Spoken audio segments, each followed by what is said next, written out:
और अब खबर महाराष्ट्र से। मुंबई में आज राहुल गांधी ने एक प्रेस कॉन्फ्रेंस की और इस दौरान प्रधानमंत्री मोदी के एक है तो सेफ है के नारे पर तीखा हमला बोला।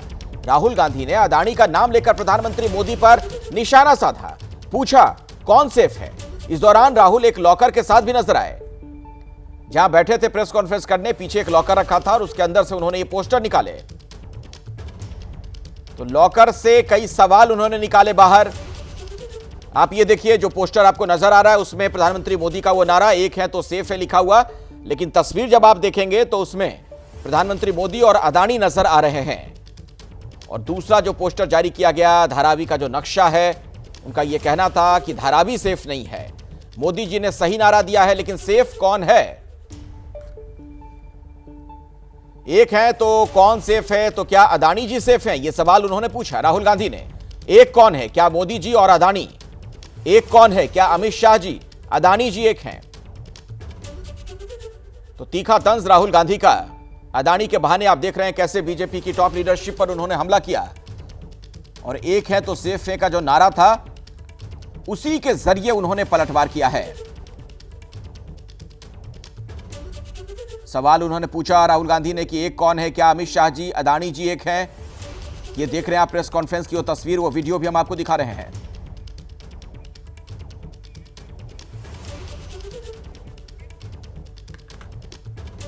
मेरे सहयोगी वैभव परब ने श्रीकांत शिंदे से बात की इस मुद्दे पर। क्या कुछ वो कह रहे हैं आपको सुनवाते हैं।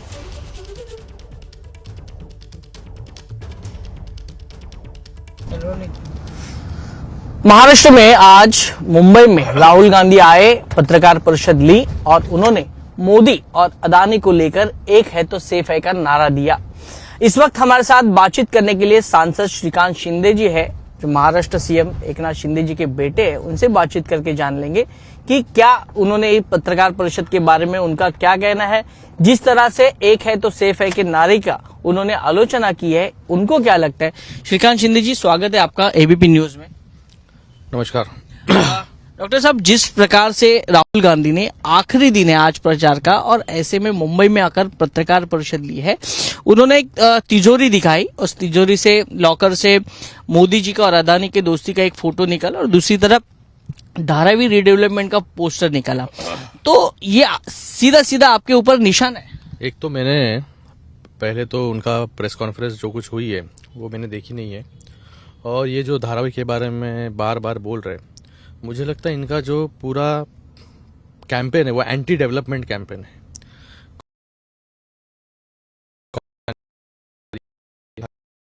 ये बंद कर देंगे।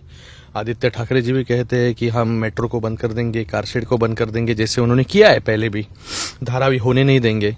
मुझे लगता है कि लोगों की डेवलपमेंट का इनको विरोध है। अच्छे घर में लोग जाए, बड़े घर उनको मिले, उनको अच्छी सुविधा मिले, ये वो नहीं चाहते। उनको जो है लोगों को सिर्फ गुमराह करके वोट कैसे बटोरे, इसके लिए वो काम कर रहे हैं। जैसे लोकसभा में उन्होंने किया, लोकसभा में भी फेक नैरेटिव चलाया उन्होंने, संविधान खतरे में है, आरक्षण चला जाएगा, मुस्लिम समाज को बहकाने का काम किया, डराने का काम किया। इसके वजह से उनको कुछ वोट जो है ज्यादा मिले, कुछ सीटें ज्यादा मिली। लेकिन अभी लोग जो है समझदार हो गए, लोग जो है इस फेक नैरेटिव को अभी शिकार नहीं होंगे, क्योंकि डेवलपमेंट का इतना बड़ा एजेंडा, डेवलपमेंट का इतना बड़ा काम जो है महायुति सरकार के माध्यम से इस महाराष्ट्र में हुआ है, और इनकी भूमिका ही रही है हमेशा विरोध की। अभी वो जो फोटो दिखाते हैं, मुझे लगता है कि ये जब तेलंगाना में अडानी जी गए इन्वेस्टमेंट करने के लिए, तभी उसका विरोध नहीं किया। छत्तीसगढ़ में जब इनकी सरकार है, तभी उधर अडानी जी ने इन्वेस्ट किया, तभी उन्होंने नहीं कहा नहीं तुम्हारी इन्वेस्टमेंट नहीं चाहिए, तुम चले जाओ फिर से। ये कहा क्या उन्होंने? तो मुझे लगता है ये दोगलेपन का जो नकाब इन्होंने पहन के रखा है वो अभी फट चुका है।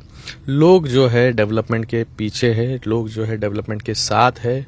लोगों को अच्छे घर चाहिए। 2 लाख घरों का विरोध ये लोग कर रहे। एक घर जो है 1 करोड़ का, मुझे लगता है कि मिनिमम एक घर होगा। तो 2 लाख करोड़ की इन्वेस्टमेंट जो है मुंबई में, इनका ऐसा ही विरोध जो है हर एक प्रोजेक्ट को रहा है। तो मुझे लगता है कि अभी जब ये हार सामने दिखाई देती है तो इस प्रकार से बातें जो है होती है। देखा गया तो श्रीकांत जी, इस बार चुनाव में अदानी के खिलाफ प्रचार हो रहा है। अदानी को जमीन दी जा रही है, धारावी अदानी के लिए की जा रही है, एयरपोर्ट अदानी के लिए किए जा रहे हैं, जो भी एक्स्ट्रा प्रोजेक्ट आ रहे हैं वो अदानी के लिए किए जा रहे हैं। तो ये बार बार आपके ऊपर, आपकी सरकार, मुझे लगता है ये जो फेक नैरेटिव इन लोग फैलाने का काम यहाँ पर करते हैं, मुझे लगता है अभी अदानी जो है वहां पर रीडेवलपमेंट कर रहे हैं। अभी नवी मुंबई एयरपोर्ट का आप एग्जाम्पल लीजिए। नवी मुंबई एयरपोर्ट 2000 श्रीकांत शिंदे को आपने सुना और इसी मसले पर बातचीत करने के लिए इस वक्त दो मेहमान मेरे साथ जुड़ गए, उनसे मैं आपका परिचय करवा दूं। शाजिया इल्मी इस वक्त हमारे साथ भारतीय जनता पार्टी की प्रवक्ता मौजूद हैं और दीपक झा कांग्रेस के प्रवक्ता भी मेरे साथ जुड़ चुके हैं। आप दोनों का बहुत बहुत स्वागत है। और शाजिया, पहला सवाल आप ही से है। चूंकि राहुल गांधी ने जो प्रेस कॉन्फ्रेंस की तो एक लॉकर खुला, उसमें से पोस्टर निकला और कांग्रेसी जो वर्जन है, एक है तो सेफ है नारे वाला, वो उन्होंने सामने रखा कि कौन एक और सेफ है। उन्होंने कहा कि क्या मोदी जी और अदानी जी एक हैं? देखिए, सबसे पहले तो मैं कहना चाहूंगी कि जो सेफ दिखा रही है कांग्रेस पार्टी, वो सेफ देश का सेफ है और देश सेफ है कांग्रेस पार्टी से। जो लूट खसोट की है और अपनी अपनी तिजोरी में माल भरा है, उससे कम से कम निजात मिली है और उससे बढ़कर आम लोगों के लिए और आम लोगों के सेफ्टी के लिए ये सरकार है और यही मोदी जी की गारंटी है। रही बात अडानी जी की और इस प्रोजेक्ट की, आपने सुना सारा के सारा इंटरव्यू आपने दिखाया। जब ये सारे प्रोजेक्ट्स इस तरह के, चाहे पश्चिम बंगाल हो या फिर केरल हो या इनके वक्त के दौर का छत्तीसगढ़ हो, तब होते हैं, तब बिल्कुल अदानी जी से कोई दिक्कत नहीं है। धारावी को देखिए, अगर उनको वाकई में बहुत सीरियस ये हैं कि अडानी जी को ना मिले तो 2000 करोड़ का ये जो रीडेवलपमेंट प्रोजेक्ट है, आपने बिड क्यों नहीं किया? और अगर बाकी बिडर्स हारे हैं तो उसमें किसकी गलती है? और ये आप बताइए, आप चाहते नहीं है धारावी में डेवलपमेंट हो? मैं बीच में आपको रोक रहा हूं।